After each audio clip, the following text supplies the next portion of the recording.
que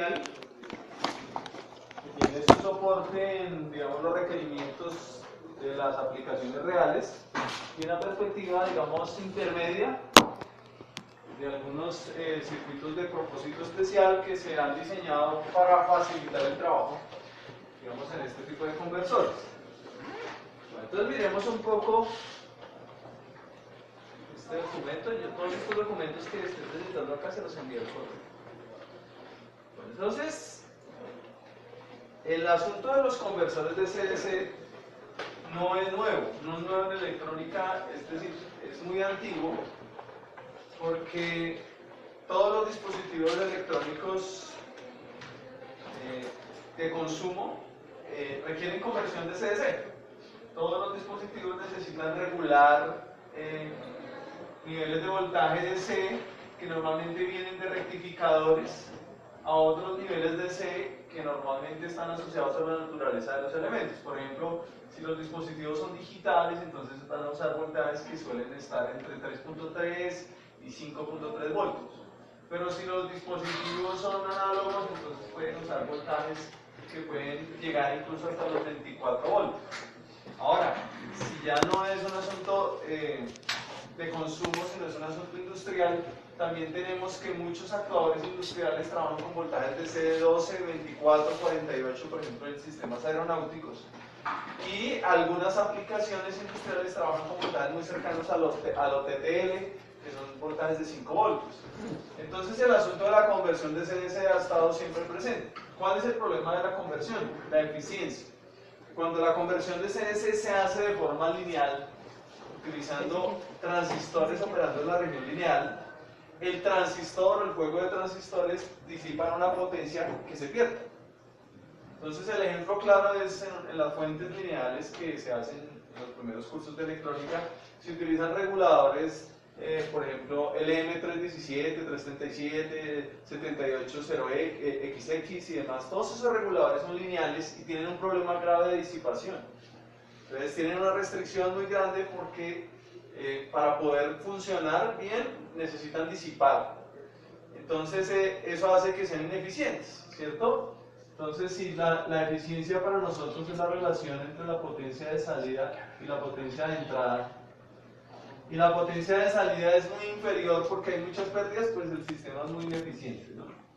Entonces, en la conversión lineal, el problema es la eficiencia. La conversión lineal, ustedes pues la han trabajado mucho en sus cursos de electrónica, está soportada sobre el concepto de la ley de voltajes de Kirchhoff. Entonces, si yo tengo una fuente acá, tengo algo acá y tengo algo acá, entonces si esta es mi carga y yo necesito tener X voltaje acá, entonces mi sistema regulador, ¿cierto?, se va a quedar con lo que no necesite la carga. Ese concepto se da cuando se utilizan transistores, transistores en combinación con diodos, transistores en combinación con diodos Zener, transistor en combinación con amplificadores operacionales, siempre tiene el mismo concepto. Pero eso es muy fácil de entender cuando la relación es de un voltaje de entrada mayor a un voltaje de salida menor. Entonces, si tengo 15 voltios acá y quiero 5 acá, pues esto de alguna manera va a quedar con 10, ¿cierto? El problema es qué pasa si es al contrario. Tengo 5 acá y quiero 15 acá. Pues que ya la ley de Kirchhoff, así como la vemos linealmente, no aplica. Entonces, no solo el problema de la eficiencia, sino la necesidad de poder hacer procesos de conversión a la inversa, por ejemplo, donde hay elevaciones de tensión, o a la inversa en polaridad, donde si por ejemplo tengo acá 5 y aquí quiero tener menos 5, pues dan origen al tema que vamos a abordar. Entonces, el tema se soporta en esos dos paradigmas. En el primero, hacer más eficientes los conversores, y en el segundo, lograr hacer relaciones de conversión que no se ven con facilidad en las aplicaciones lineales. Entonces, si no es lineal, es no lineal. Esa es la conclusión. Entonces, no lineal para nosotros se traduce en que es conmutada. Entonces, nuestros conversores van a ser conmutados.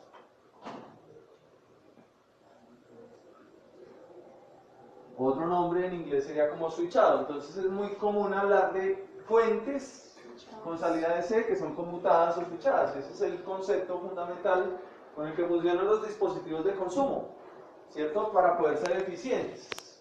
Y muchos dispositivos industriales, pues también, ¿no? Inclusive las fuentes industriales y demás, pues son conmutadas. Bueno, entonces, por si en algún momento quieren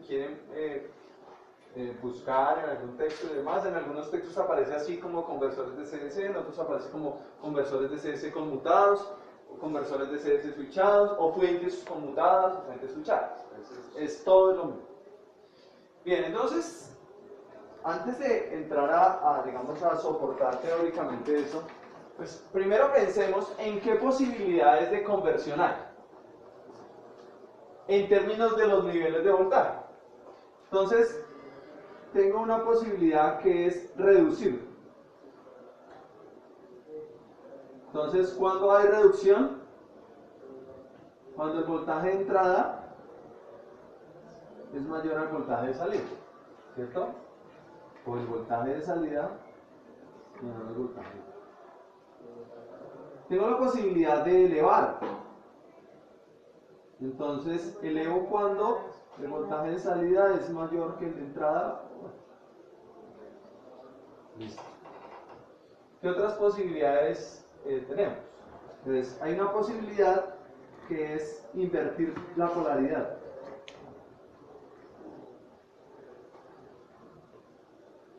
¿Cierto? Entonces, en la inversión de polaridad lo que podemos tener es que el voltaje de salida, ¿cierto? Por ejemplo, es igual a menos el voltaje de entrada. En ese caso, la amplitud es igual, pero el signo cambia. Pero también podríamos tener que sea inversor de polaridad y que sea reductor o elevador. ¿Sí? Esta es como la manera más fácil de entender. Listo, entonces, esas tres son las topologías fundamentales en la conversión de CDC. No hay otra, porque en términos de voltaje solo tengo la posibilidad de que los voltajes sean distintos o iguales. Si son distintos, entonces que sea mayor o menor, ¿cierto? Y si son iguales, pues normalmente el seguimiento de tensión no requiere conmutación, ¿cierto? Ahora bien, estas tres familias, digamos, de conversores, pues tienen muchas aplicaciones, ¿no? Entonces, los conversores reductores son los más comunes, ¿no? Entonces, todo lo que tiene que ver con carga de baterías, todo lo que tiene que ver con alimentación de circuitos digitales, está basado en la reducción de tensión. Ahora, los conversores elevadores, ¿cierto? Normalmente tienen otras aplicaciones y usualmente se hacen ¿para qué? Para obtener tensiones no convencionales. ¿Qué quiere decir? Pues una fuente de estas que uno tiene en el laboratorio, digamos que le pueda sacar 30 voltios, pero ¿qué pasa si uno necesita 70, 80, 90 o 100? Entonces, pues, una buena forma es hacer un conversor elevador. Otra razón es para hacer inversores de alto voltaje, ¿cierto? Si yo tengo una batería y no quiero usar el transformador en la mitad del inversor, como salía el inversor, como lo hicimos nosotros, sino quiero elevar la tensión de la batería, podría ser un conversor elevador. Entonces, normalmente las aplicaciones elevadoras son esas dos, ¿no? Voltajes no convencionales, ¿cierto? Para aplicaciones muy específicas, por ejemplo el tema de inversores, y en algunos casos para aplicaciones de optoelectrónica donde se necesitan voltajes altos, ¿no? Entonces, para polarizar circuitos donde hay disparos hacia, no sé, pantallas de fósforo y ese tipo de cosas, pues se utilizan mucho las elevaciones. Las inversiones de polaridad son muy comunes donde por ejemplo los circuitos requieren alimentaciones duales, pero usted no quiere hacer el proceso de tener dos fuentes. Entonces tengo una fuente, pero necesito la alimentación dual. Entonces de la misma fuente puedo obtener la otra tensión, por ejemplo, negativa. Esa es, digamos, la generalidad. Bueno, ahora, sobre las aplicaciones o sobre los casos de elevadores, pues existen muchos casos de conversores elevadores, pero normalmente son los más delicados. ¿Por qué? Porque al tener tensiones tan diferentes, por ejemplo 12 voltios por acá y 500 o 600 por allá, hay un gran riesgo, ¿cierto?, en los dispositivos que trabajan en bajo voltaje. Normalmente las aplicaciones que elevan requieren aislamiento, y el aislamiento hace referencia ¿a qué? Al uso de transformadores, ¿cierto?, para producir la elevación como nosotros lo hicimos, pero también para separar. Entonces nosotros en una de las prácticas que hicimos, la del inversor, nosotros elevamos la tensión, pero esa tensión, además de estar elevada, estaba aislada, entonces no había problema en los elementos de baja tensión. Entonces es muy común hablar de que los conversores y elevadores pueden ser aislados o no aislados, ¿sí? Entonces, ¿cuándo habla uno de que hay conversión aislada? Cuando se requiere el uso de transformadores para usarlo como elevador, pero también para aislar magnéticamente los extremos de baja y de alta tensión. Entonces, aquí podría uno decir que podría construir un conversor reductor, un elevador, un inversor.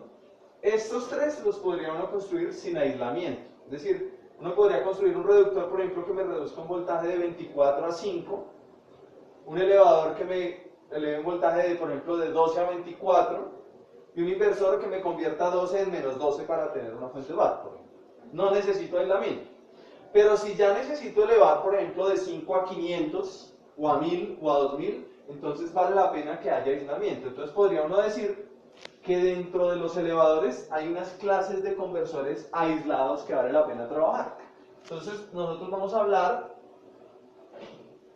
¿cierto?, de conversores aislados del tipo flyback, ¿cierto?, que son muy comunes, eran muy comunes sobre todo en tecnologías más viejitas de televisión y demás, pero son muy comunes para hacer inversores de alto voltaje, y conversores fly forward.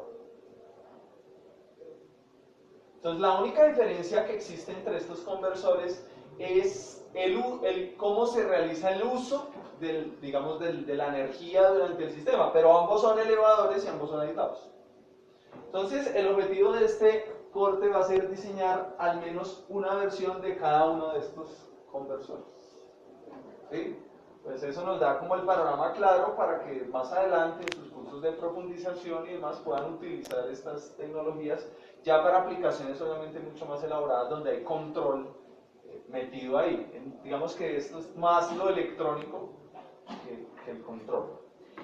Bien, entonces ese es el objetivo de este corte, para que ustedes lo tengan presente. Bueno, entonces este documento que estoy mostrando acá muestra, entre otras cosas, algunas de las topologías más clásicas de estos conversores. Voy a empezar por este. Entonces, este es, ¿cierto?, un conversor flyback. Entonces, en un conversor flyback, lo que vamos a querer es que este voltaje sea muy grande comparado con el voltaje de entrada que usualmente puede provenir de una batería o de una fuente de bajo voltaje. Entonces miren que para hacer un flyback básicamente se necesita ¿qué?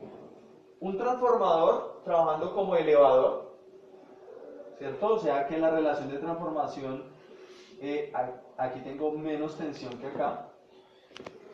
Un dispositivo que produce conmutación, en este caso un MOSFET, pero podría ser cualquier otro. El MOSFET normalmente es el más usado por su alta respuesta en frecuencia. Y un dispositivo de control que controla la conmutación.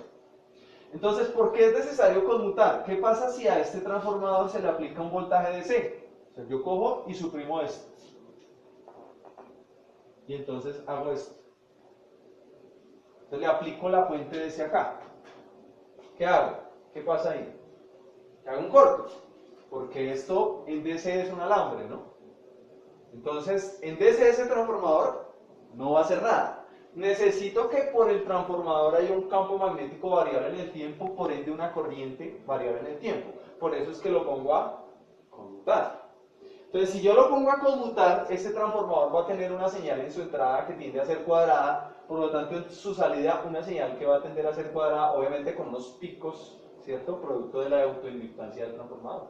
Pero si no lo pongo a conmutar, el transformador no hace nada y se me convierte en un cortocircuito. Entonces tengo que ponerlo a conmutar. Ahora, como este transformador está hecho de unas bobinas, como lo vemos ahí, lo que va a pasar cada vez que yo intento quitarle el pulso que tenía al MOSFET, lo que va a pasar es que en la salida el voltaje que estaba se resiste a cambiar. ¿Y cómo se resiste a cambiar? Haciendo lo siguiente. Entonces supongamos que el voltaje estaba inicialmente acá y yo le dije que bajara. En lugar de bajar, este voltaje lo que va a hacer es tender a ¿qué? A subir, ¿no? Entonces, en esta subida, ese gran pico de tensión que se tiene cuando le intento decir deje de conducir, se puede almacenar en un condensador. Entonces, si yo lo dejo que suba y logro almacenar eso en el condensador, voy a tener aquí grandes voltajes, con una gran restricción. ¿Cuál? La corriente. Y puedo tener grandes voltajes, pero pequeñas corrientes. Entonces, los conversores que elevan mucho voltaje, pues tienen muy poquita corriente. Pero pues finalmente las aplicaciones de alto voltaje, de muy alto voltaje, pues son aplicaciones de menos corriente, ¿sí? Bien, entonces en ese conversor la pregunta es, ¿para qué es ese diodo? ¿Para qué es ese diodo? No. Ese diodo tiene un único fin y es rectificar el componente negativo que pueda tener esta señal. Es un rectificador de media onda. Entonces lo que hace es que el nivel de C esté sujeto en el valor de C. ¿Qué pasa si yo no le coloco el diodo? Que el condensador tendería a ¿qué? A descargarse hasta esos niveles negativos a donde pueda llevar esto, ¿no? Entonces ese diodo es un rectificador de media onda. Obviamente tiene que ser un diodo rápido porque esto está conmutando. Y eso es un conversor flyback. Entonces, ¿cuántos transistores necesito? Uno. ¿Cuántas señales de control necesito? Una. Ahora, ¿qué tipo de señal de control debo utilizar? Puede ser un PWM común y corriente. No necesito ninguna señal especial. Lo único es que el ancho de pulso de este PWM va a controlar el nivel medio de la señal acá. O sea que si yo quiero más o menos tensión, lo voy a lograr variando el ancho de pulso de acá. En un conversor real, lo que se hace es colocar un instrumento que mida el voltaje acá, un sensor de voltaje, para que me ayude a tomar las decisiones si estoy bien o no con respecto a lo que el usuario me está pidiendo. En un conversor, digamos, mucho más clásico, lo que se hace es pensar en una carga fija, cuánto es lo que voy a suplir en corriente, y se diseña todo para esa única carga. Si esta carga cambia, el ancho de pulso aquí tendría que cambiar. Entonces, la idea es seleccionar un valor de carga fijo y hacer el diseño para, por ejemplo, si estos son 12 voltios, poder tener aquí, no sé, 120 voltios. Obviamente el condensador tiene que soportar ¿qué? Hasta donde suba el pico de tensión de esto, ¿no? Entonces, ¿cuál es la sugerencia? Siempre hacerle una prueba primero sin el condensador para saber hasta dónde sube eso y luego sí dimensionar el condensador. Normalmente estos condensadores pues son de al menos el doble del voltaje que usted quisiera al final tener en la carga. Eso me permite que esos picos nunca me vayan a dañar el condensador. Bien, si yo quisiera tomar de aquí un voltaje negativo, ¿qué sería lo único que tendría que hacer?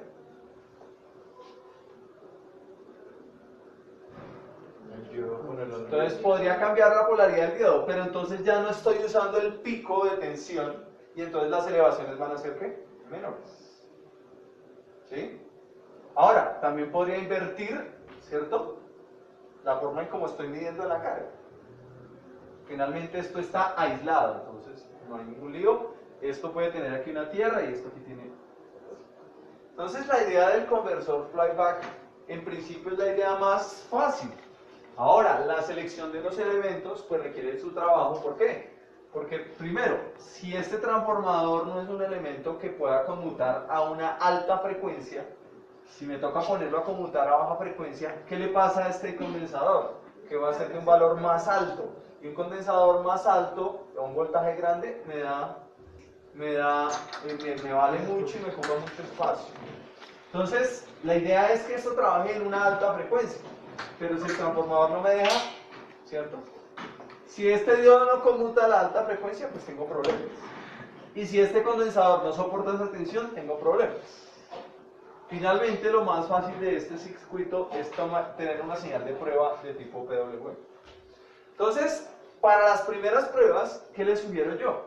Pues utilizar el generador de señal y utilizar el modo PWM del generador de señal, para que ustedes hagan su verificación de que todo esté funcionando y luego ya cambian esto por un circuito que genere PWM, un microcontrolador. ¿Sí? Pero todas las pruebas en prototipo háganlas con el generador de señales, para no perder tiempo mientras programan y luego vienen y prueban y no funciona el programa. Entonces eso evoluciona, pues esos generadores de señales sacan señales PWM sin ningún problema. Bien, entonces, flyback. Ahora miremos la diferencia con este. ¿Cuál es la diferencia con este? Entonces, la diferencia con este, primero, que el transformador aquí necesita un tap central. Entonces lo que voy a hacer es conmutar en un semiciclo por este transistor y en el otro semiciclo por este transistor. ¿Eso qué ventaja me da? Poder tener igualdad de condiciones en la parte positiva y en la parte negativa. Por ende, aquí la rectificación del otro lado es ¿de qué? De onda completa. Al ser de onda completa, la eficiencia de esto se crece casi al doble, ¿no?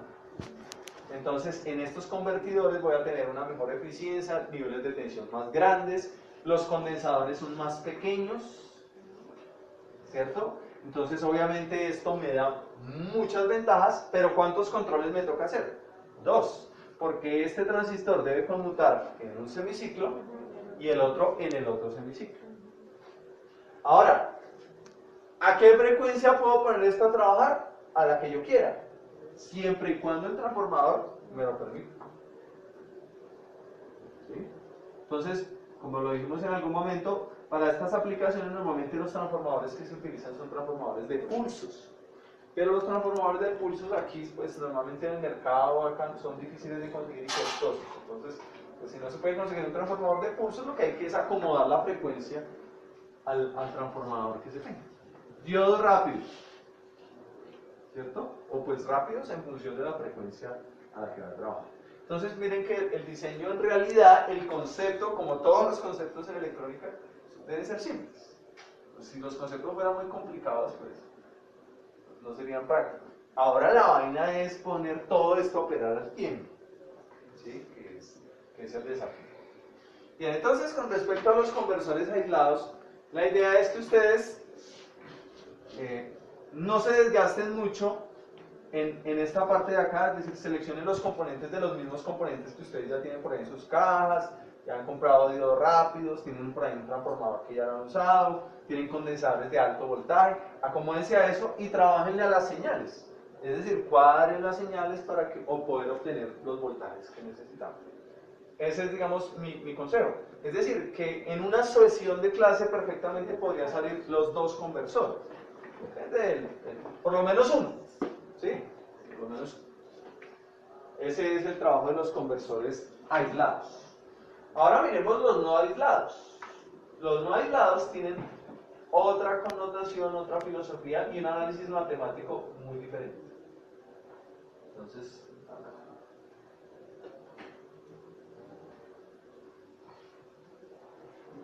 Entonces, este es el primer conversor de los que tenemos ahí en el tablero. Entonces, este es un conversor reductor, ¿cierto? Entonces, en inglés muchas veces se habla de conversores de tipo buck reductores. También algunos fabricantes hablan de conversores step down.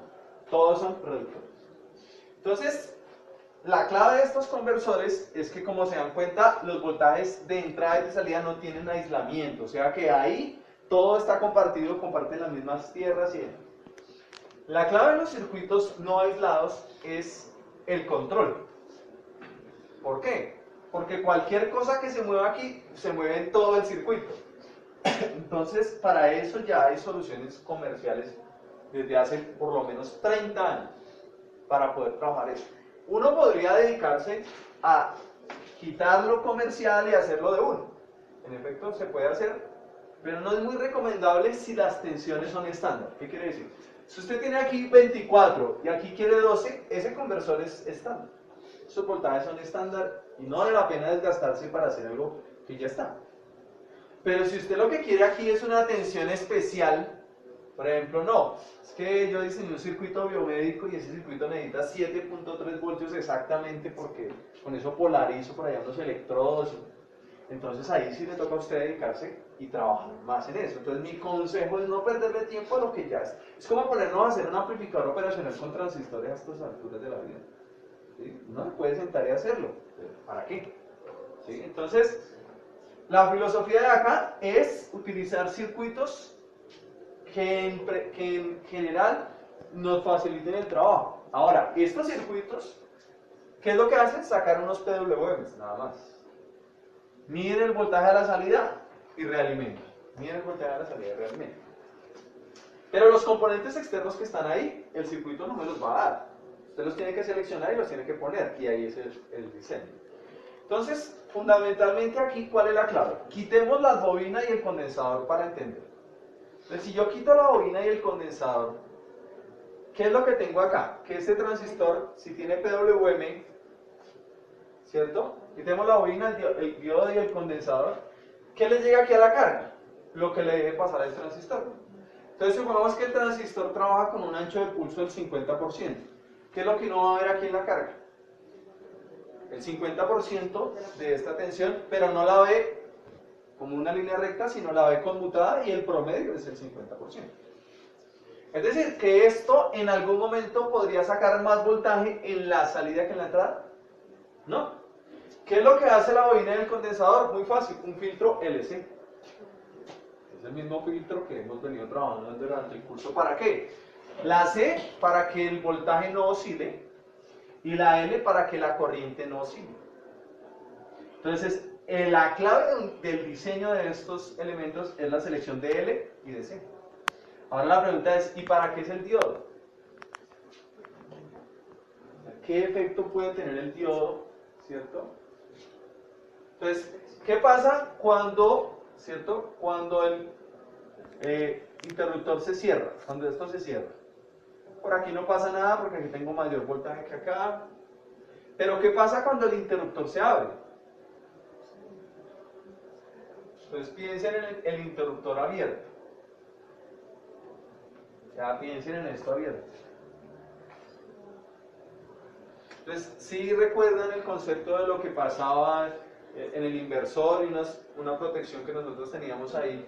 Cuando la bobina, en este caso la bobina del transformador, deja de recibir la tensión, que en la bobina del transformador, ¿qué es lo que pasa? Que aparece un voltaje a la inversa. Una corriente que quiere circular a la inversa. Lo que hace este diodo es darle un camino a esa corriente. ¿Sí? Es decir, hacer que esos efectos transitorios desaparezcan rápidamente. Por lo tanto, este diodo tiene que ser un diodo rápido. No puede ser un diodo convencional. Ahora, este voltaje debe estar pensado ¿a qué voltaje? Pues al voltaje que usted necesita acá en la carga, pero el consejo siempre en los conversores elevadores es que este condensador supere al menos este voltaje. Así en ningún momento, bajo ninguna circunstancia, va a tener ningún límite. Ahora, ¿qué significa esta resistencia? La carga, pero no piensen que la carga siempre es una resistencia, sino que como esto es DC, no tiene sentido pensar en factores de potencia porque la salida es DC. Entonces por eso se modela como una resistencia, pero esto es una carga, algo que me está pidiendo corriente. Listo, ese sería el circuito reductor. Ahora miremos el elevador. Ahora cuantifiquemos los elementos y verifiquemos si hay elementos diferentes. ¿Hay elementos diferentes? Entonces tengo un condensador, una bobina, un diodo, un interruptor, es decir, un dispositivo de conmutación y la carga. Los elementos son los mismos, pero están puestos en lugares diferentes. Entonces ahora yo les pregunto, hagamos lo siguiente, el interruptor abierto. Con el interruptor abierto, si quito la bobina y el condensador, ¿qué pasa? Que este voltaje, ¿qué? Llega acá. O sea que lo mínimo que va a salir, ¿qué es? Lo mismo de la fuente, por eso va a elevar. sea, de ahí para arriba. Ahora pensemos, ¿qué pasa cuando el interruptor se cierra? Entonces, ahora sí pensemos en la bobina. Cuando el interruptor se cierra, ¿qué voltaje hay en la bobina? El de la fuente. Y cuando el interruptor se abre, ¿qué voltaje había en la bobina? El de la fuente antes de que se abriera. O sea que entre estos dos puntos ahora ¿cuánto tengo? El de la fuente más el que le quede a la bobina. Por ende, aquí voy a tener más voltaje que el que tenía la fuente. Para lograr conservar eso, ¿qué tengo que hacer? Garantizar que los tiempos de la conmutación impidan que la bobina se descargue completamente. Entonces, eso significa ponerla a conducir permanentemente o con corriente permanente. ¿Cuál es la ventaja de esto? Que cuando el interruptor se abre, este condensador de ninguna manera se descarga. Miren que aquí se va a enfrentar con este diodo. Es decir, que el condensador queda con el voltaje ahí. De tal manera que cuando esto se cierra y se abre, la suma del voltaje que tengan estos puntos siempre va a quedar ahí en el condensador. Solo se descarga por la carga, pero no hacia acá. Es decir, que cuando esto conmuta, esto no se descarga hacia allá. Ese es el uso de ese diodo. Ahora, ¿a qué voltaje debe ser calculado el condensador? Al que usted espera tener en la carga o más. Típicamente se calcula el doble, pero el doble depende, porque si el que yo tengo aquí es 40, el doble ya por lo menos me da 100. Entonces hay que pensar si comercialmente es viable tener el doble, o si lo que yo quiero aquí son 40 máximo, pues de pronto con uno de 50 voltios es suficiente, ¿sí? Porque aquí ya los condensadores, recuerden, a gran voltaje son costosos y ocupan mucho espacio. Pero miren, los dispositivos son los mismos. Y un circuitico de control que mida la salida y decida qué tiene que hacer acá. Ahora miremos un inversor de polaridad. Miremos esto. Noten la polaridad cambiada en el condensador. Entonces, pensemos en el interruptor abierto. Entonces, bueno, primero cerrémoslo. Cuando lo cerramos, ¿qué tenemos acá? Un voltaje, ¿cierto? El voltaje de la fuente, ¿cierto? ¿Y qué tenemos acá? Sí, porque miren que cuando nosotros tenemos acá bueno, pensémoslo así. Aquí tenemos el voltaje de la fuente. Listo, entonces por aquí no hay circulación. Pero acá tenemos esta tensión. Ahora pensemos con el interruptor abierto. ¿Qué pasa con el interruptor abierto? Que la bobina comienza a circular corriente de esta manera, ¿no? Entonces se cierra un circuito acá. O sea que aquí hay voltaje más positivo que acá. Y por eso aparece un voltaje a la inversa. Ahora, dependiendo del ciclo útil que tenga esto, podría aparecer un voltaje mayor o menor. ¿Cierto? Podría aparecer más o menos. ¿Por qué? Porque finalmente esto tiene que cumplir la ley de voltajes de Kirchhoff. Ahora, normalmente los circuitos pensados de esta manera tienden a ser reductores. Pero depende del ancho de pulso. Ahora hablamos un poco más de los anchos de pulso. Bueno, esos son ejemplos de conversores elevado o reductor. Hay más conversores. Este documentico se los recomiendo que le echen una mirada. Está escrito desde la perspectiva de quien vende conversores. No de quien los diseña, sino de quien los vende. Bueno, miremos entonces un poco de lo que matemáticamente soporta esto. Entonces, el análisis matemático de esto, pues evidentemente tiene todo el trasfondo de la teoría de circuitos. Aquí yo solo quiero hacer hincapié en dos cosas, para que no se desgasten. Es lo siguiente, cuando yo tengo que pensar en un circuito de estos, lo más fácil es pensar que este diodo es ideal, que este interruptor, que puede ser un MOSFET, es ideal, por ende no hay pérdidas.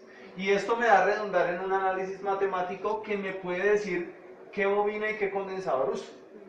Pero en la realidad, ni esto es ideal, ni esto es ideal. O sea que muchas veces el análisis que conlleva esto, que es lo que tienen casi todos los textos, me lleva a cosas como lo siguiente. Por ejemplo, como esto. como que el cálculo de la bobina depende de la frecuencia de conmutación, del ciclo útil, que es este D, y de la carga. Está muy bien.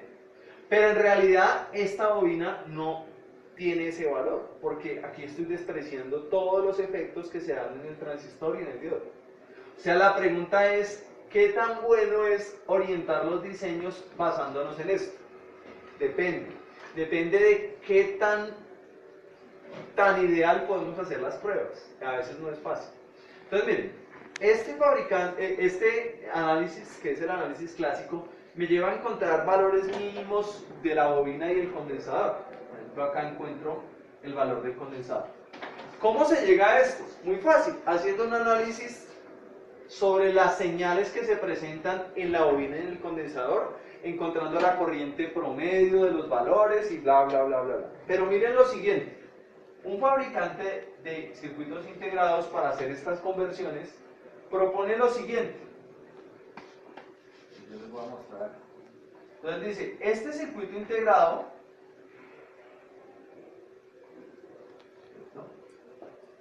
puede ser utilizado para hacer, en este caso, miren esta aplicación, ¿cierto? Step up, o sea, elevación de tensión. En este caso, step up. Por acá, step down. Es decir, que este step down es un ¿qué? Un reductor.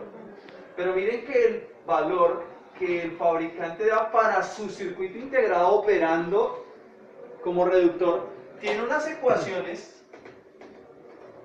que no son exactamente las que estamos viendo en la teoría. Entonces el problema de la electrónica de potencia basada en esa teoría es que casi nunca funciona. Entonces mira el texto, usted calcula, lo pone y no le funciona. Y no le funciona, ¿por qué? Porque como usted no está considerando los efectos indeseables, pérdidas en la conmutación, los efectos de los diodos y demás, pues tampoco no está considerando que los circuitos integrados que usted está poniendo también tienen elementos indeseables o no lineales. Entonces, a menos de que usted vaya a hacer el análisis y un diseño donde usted vaya a hacer todo desde cero y garantice que los transistores tienen unas pérdidas muy bajas y que los diodos lo mismo, esos análisis no valen la pena. ¿Para qué le sirven a uno? Para orientarse. Por ejemplo, miren que aquí podríamos decir que la bobina es inversamente proporcional ¿a qué? ¿A la qué? A la frecuencia. O sea que si yo tengo frecuencias muy altas, me dan inductancias ¿qué? Bajas, que son más fáciles de conseguir, ¿cierto? Más prácticas y ocupan menos espacio. Ahora miren, es directamente proporcional ¿a qué? Entonces miren que esto que tengo acá, VO sobre IO, que es voltaje sobre corriente, es una resistencia, concuerda con esto que teníamos acá.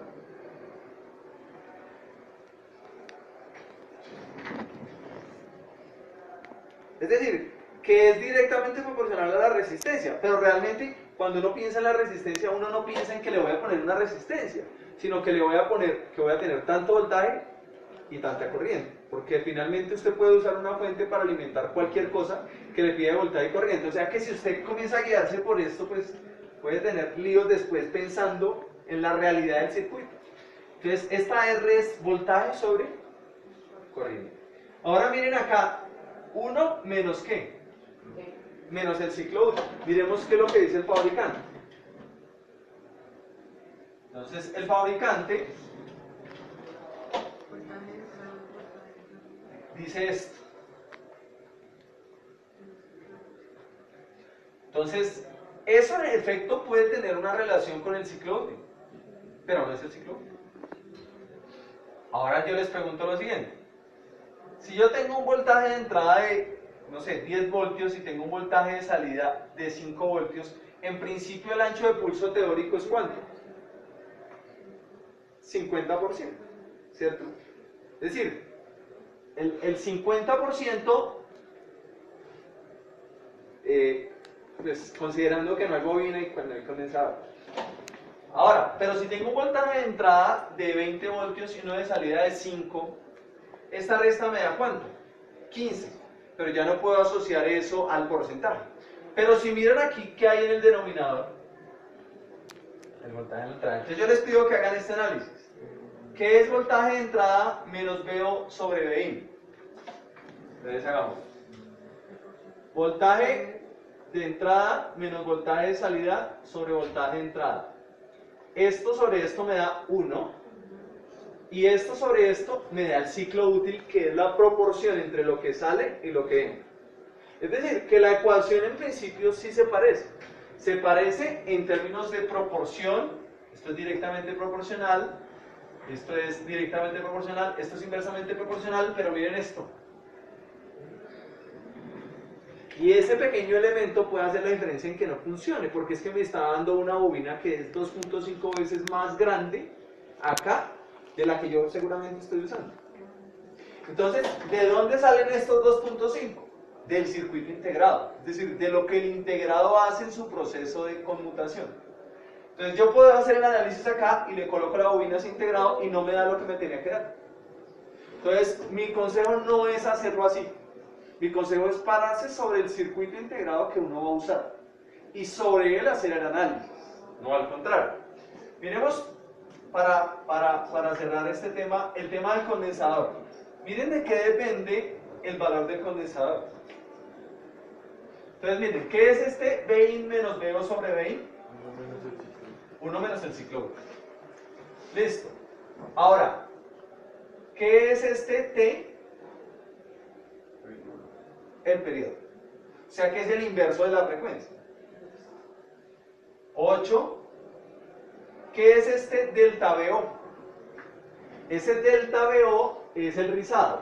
Si yo tengo este valor de C y aquí esto es el rizado, entonces este delta es ese base. Entonces miren, decimos que es directamente proporcional a 1 menos D, directamente proporcional a el periodo al cuadrado, inversamente proporcional a la bobina, ¿cierto? E inversamente proporcional al rizado. Miremos ahora la ecuación soportada en la teoría o en lo ideal. ¿Venlo acá? ¿Parecida? Entonces miren qué es lo que él le está diciendo. Que el cálculo del condensador usted lo puede hacer de esta expresión. Si yo paso este para acá y este para acá, ya me aparece el delta VO acá.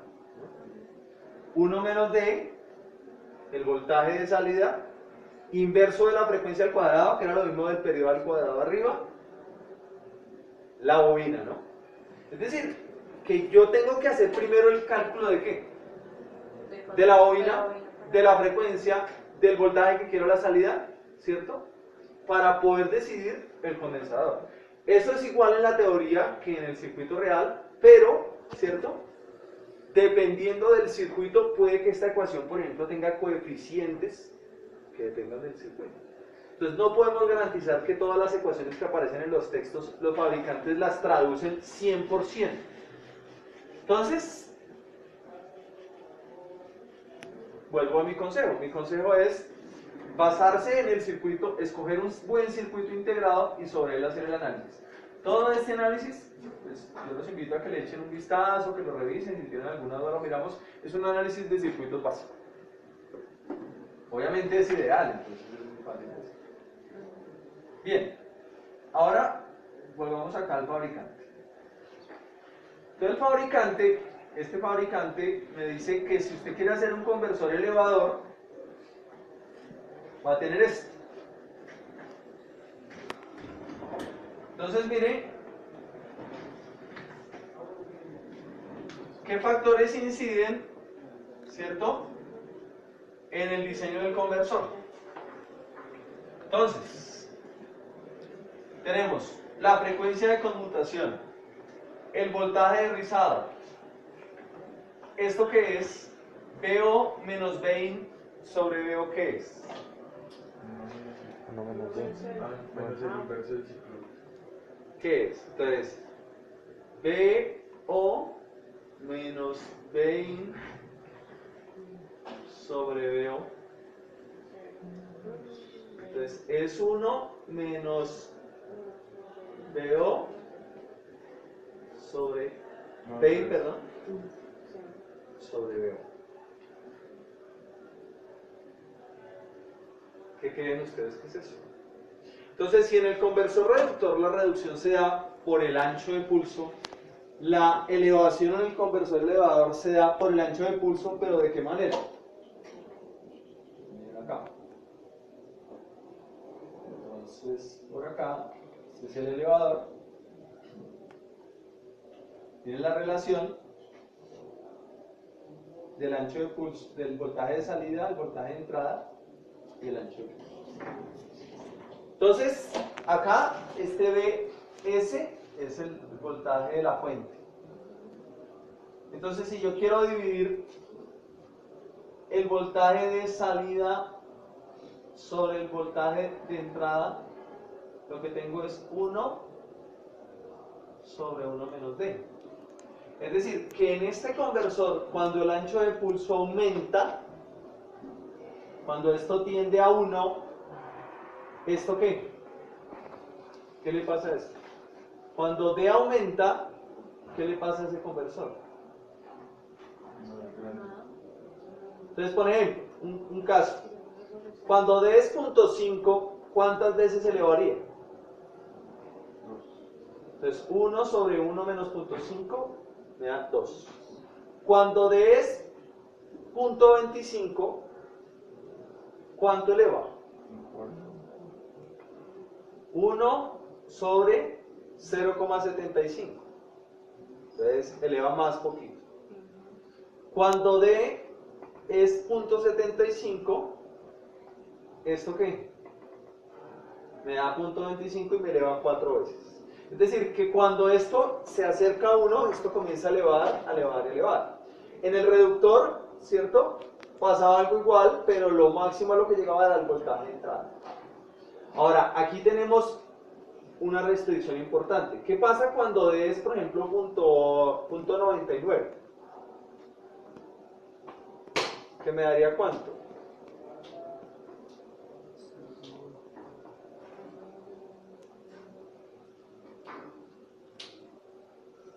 ¿Cuánto es ese punto 99?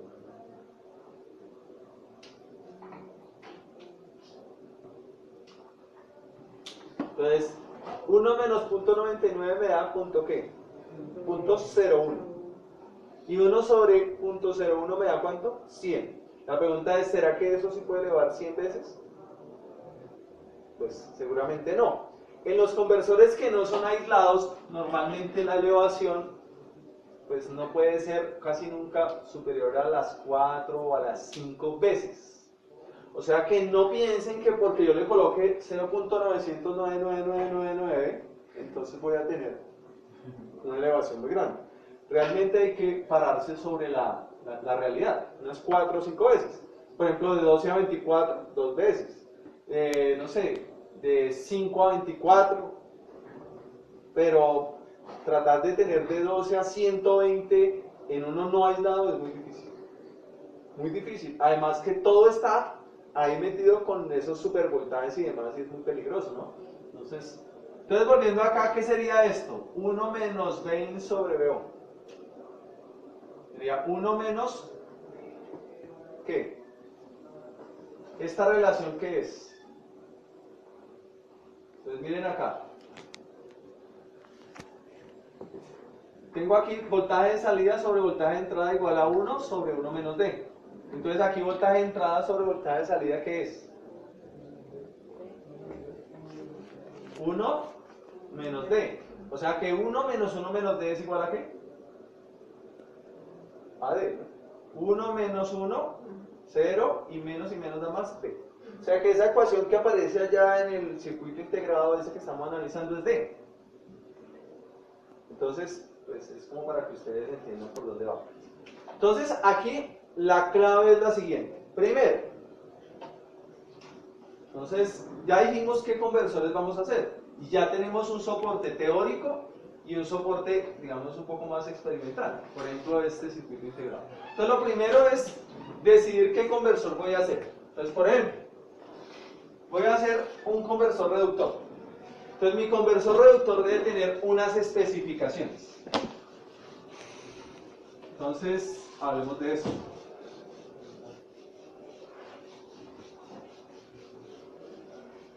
Entonces, por ejemplo, yo quiero que mi conversor me haga la siguiente reducción.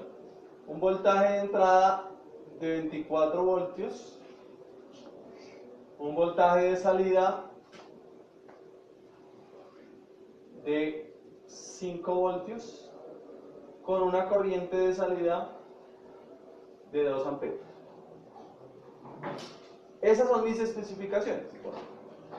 Entonces ahora yo pienso, bueno, si yo voy a hacer esto con un circuito integrado, lo primero que tengo que garantizar es que el circuito integrado sea capaz de hacer la reducción hacia abajo, o sea que pueda hacer un step down o un convertidor buck, o bueno, con el nombre que se encuentre, pero que lo haga, porque todos los integrados no lo hacen. Entonces supongamos que usted llegó a este, entonces este es el integrado LM3524. Entonces usted comenzó a revisar cuál es la configuración que él plantea para hacer un conversor reductor. Entonces él plantea, por ejemplo, esta, como ejemplo. Entonces noten una diferencia entre esto y el circuito básico que teníamos ahorita en el azul. ¿Tenemos diodo? Sí. ¿Tenemos bobinas? Sí. ¿Tenemos condensador? Sí. Pero no tenemos ¿qué? ¿Qué no hay acá? Carga. El MOSFET. ¿Qué quiere decir? Que en este caso este integrado tiene un transistor interno. ¿Que tiene una restricción de hasta qué corriente me puede entregar? Sí, pero ya lo tiene. Es decir, que si usted no se quiere ceñir por esa restricción, entonces ese no es el integrado. O le va a tener que añadir a este diseño un transistor externo. Entonces la pregunta es, ¿dónde iría mi transistor externo?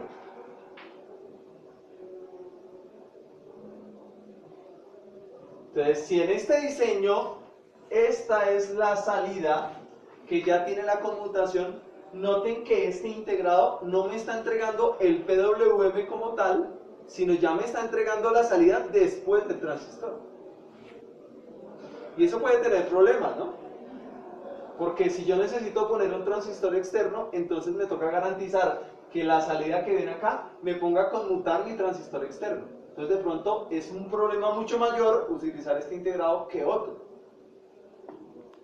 Entonces, si aún así yo digo, no, ese integrado me garantiza poder llegar a la corriente que yo quiero, ¿qué ecuaciones debo utilizar? Las del integrado. Entonces no debo utilizar las ecuaciones teóricas, a pesar de que algunas pueden ser igual, sino exactamente estas. Entonces, en este caso, miren todo lo que yo tengo que calcular para diseñar. Lo más importante, la bobina y el condensador. Ahora, miren esto. La corriente de salida máxima de este conversor es igual a ¿qué? A la corriente de entrada, ¿por qué? Por el voltaje de salida sobre el voltaje de entrada. Entonces supongamos que usted dijo que usted quiere una corriente de salida ¿de cuánto? De 2 amperios. Y entonces usted tiene acá un voltaje de ¿cuánto de entrada? 24 y un voltaje de salida de 5. Entonces ¿cuánto le da 24 sobre 5? 4.8. ¿Cuánto le da? 24 sobre 5.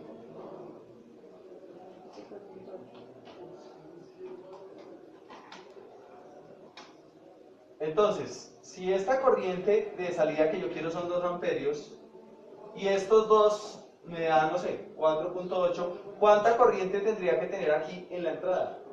Pues dividiría estos 2 amperios sobre ese 4.8 y sé cuánta corriente tengo en la entrada. Y ahí voy a mirar en mi integrado. Si ese integrado es capaz de soportar esa corriente en la entrada. Entonces, por acá.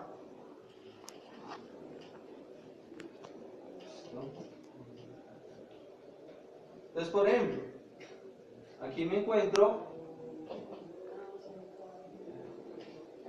con corrientes en la entrada, por ejemplo, de 5 miliamperios. Es decir, que si usted se da cuenta que ese integrador no es capaz de mantener esa corriente, una de dos: o usted cambia las especificaciones o busca otro integrador. Ahora, aquí lo mínimo que yo les pido es que seamos consecuentes. Si yo voy a hacer una reducción, ¿es para qué? Para bajar la tensión, sí, pero seguramente es para poder alimentar circuitos que me piden una corriente, ¿cierto? Entonces, si voy a bajar la tensión, lo que yo espero es que la corriente pues sea lo suficiente. 2 amperios, bueno, puede ser bastante, pero por lo menos que me dé 100, 200, 300, 400 miliamperios. No que me vaya a dar 500 microamperios, ¿no? Porque ¿qué se va a alimentar con eso? Entonces, que todos los elementos estén pensados para casos reales. Entonces, no, bueno, 2 amperios no. Entonces yo voy a escoger acá 200 miliamperios. Entonces yo sé que con 200 miliamperios y con 5 voltios yo podría alimentar unos microcontroladores, yo podría alimentar un circuito, un sensor, pero con menos de esto de pronto no. Entonces la idea es garantizar que eso sí sirva para alguna cosa, ¿no? Ahora, en el elevador, la vaina es a otro precio. La vaina es que entre más subo este voltaje, menos corriente tiene. Entonces, obviamente, si yo voy a elevar mucho, pues es válido que tenga poquita corriente. Pero si usted dice, no, profe, es que yo tenía 12 en la entrada y elevé a 13 y le voy a poder solo sacar 5 microamperios, pues, ¿para qué? ¿Para qué? No vale la pena hacer eso. Entonces, ¿cuántas veces debemos elevar? Usted decide.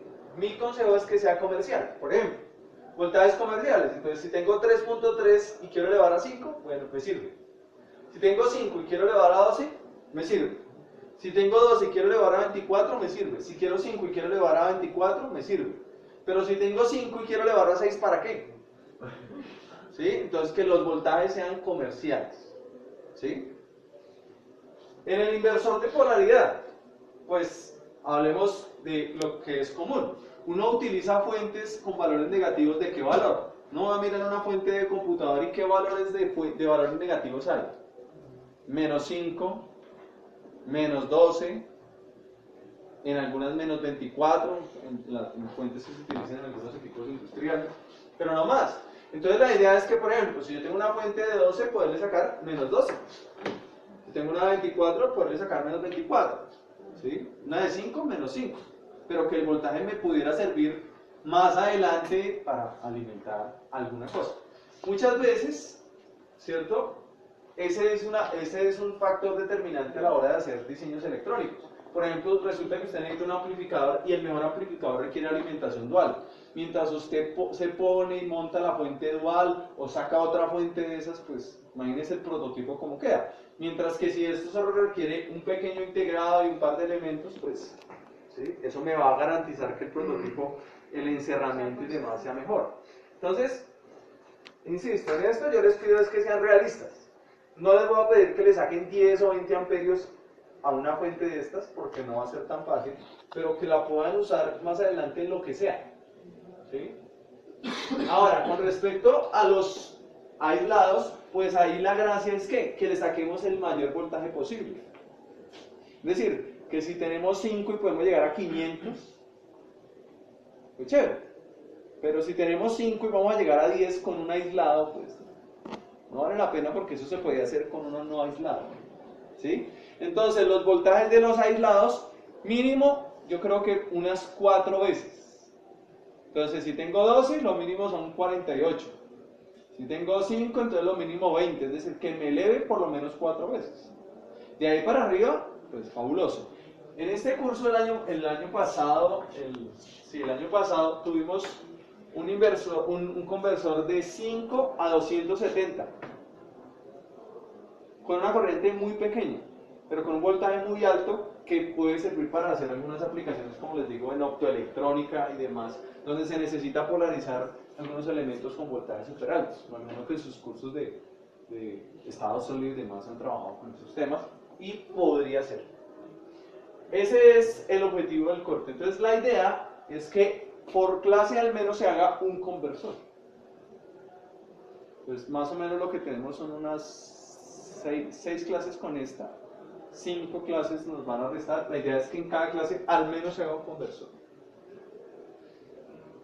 No va a ser tan fácil al principio, porque al principio hay que revisar muy bien la documentación para poder seleccionar bien los elementos, pero después de que ya por lo menos se haya seleccionado un circuito integrado con el que se quiere trabajar y se pueda trabajar, el resto va a ser muy simple, ¿sí?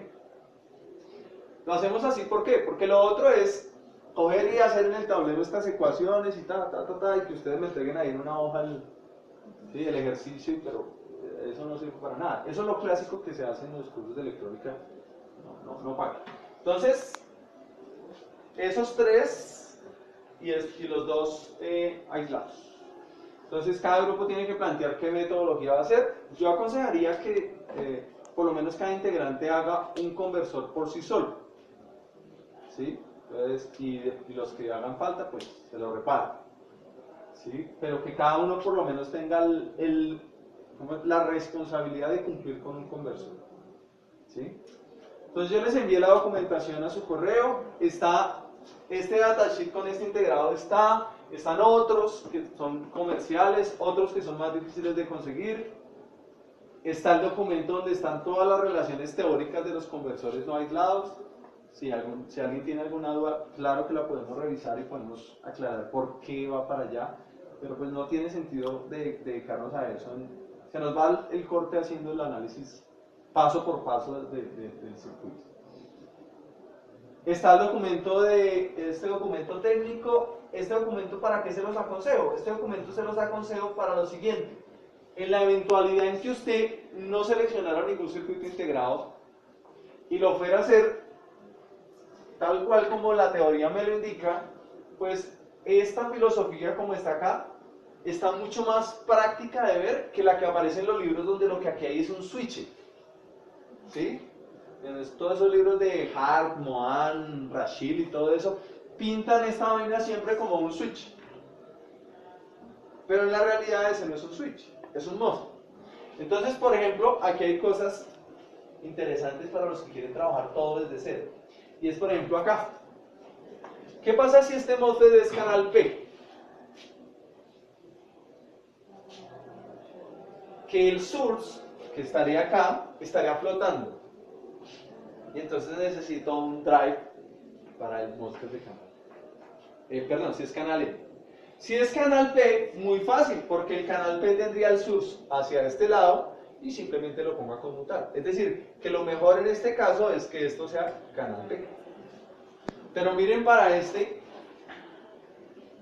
este caso, esto está puesto a tierra, o sea, no flota. Lo mejor en este caso es que esto sea canal N. ¿Sí? Ese es más o menos el trabajo que hay que hacer cuando uno lo tiene que hacer todo desde cero. Entonces ustedes decidan.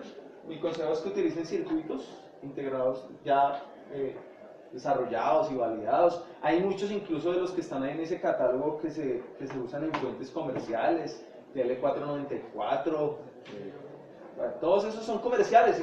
Destapan una fuente y ahí está el integrado. Entonces pues es mejor aprender también a trabajar con eso que es real y no ser tan románticos y quererlo hacer todo desde cero, ¿no? Hay cosas que sí, como por ejemplo los inversores, pues sí hay que hacerlas.